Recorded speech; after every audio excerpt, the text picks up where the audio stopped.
I've been in these words since before I could talk. Listen up as I set this table for the benefit of those who need time to absorb. I am soaked in poetry, doused in metaphor. My spirit is adept at taking these words and weaving them into meaning. Again, I've been in these words since before I could talk. When my hands were tiny and all I could do was grasp these ephemeral concepts and nibble them. Prior to my language center lighting up, constellations of emotions, pluck stanzas from the cosmos and arrange them on the plate of expression. I devoured this poetry hot, mouth open like barely mastered fine motor movement, but I was pulling these sentences together, interlacing in pattern, whilst becoming expertise in the dexterity of my mouth. From time when I could barely contract my tongue, my first poems were heavily lined with lisp and sewed together with stutter, and all the while I find that my words are sustenance. Oh, always with an eye to the skies and grounded in the consistency of this constant verbal stimming, words coming so quick they called it a speech impediment. But no obstacle stands before me and the onslaught of this torrential brainstorm of words battering at the window of my mouth and the doors of my eyes and the lining of my stomach. I'm always saying something even in my silence. And when silence steals over me, makes finding my voice a difficulty, the words still flow because I am still receiving them. They pour out of me from the tips of my fingers. Say all this to say my pen is uncontainable. It gathers its due respect and serves it back to you. Because when I write, I tap into my lineage, speak and honor the matrilineal.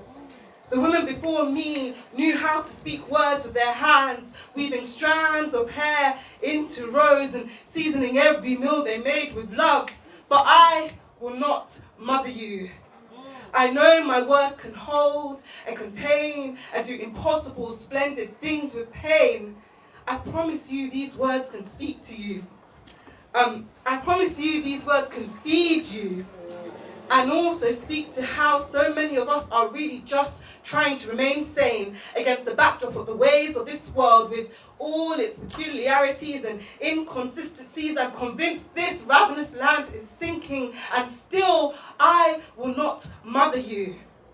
My words, though layered, are transparent invitation to reconsider what you allow to consume you. Rewrite your programming, unravel this roving and turn up the light, because you better be home when my words come a-knocking, requiring you to dig deep and show up for yourself. Though my flow is eloquently woven together, don't get it twisted, it's prodigious, but it's gifted to me. And every day with these phrases, I'm answering my calling.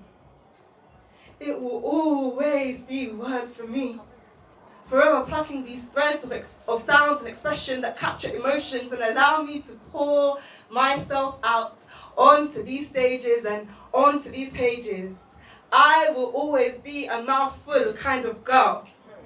I fill my voices I fill my mouth with the voices of those who came before me and those who will come after.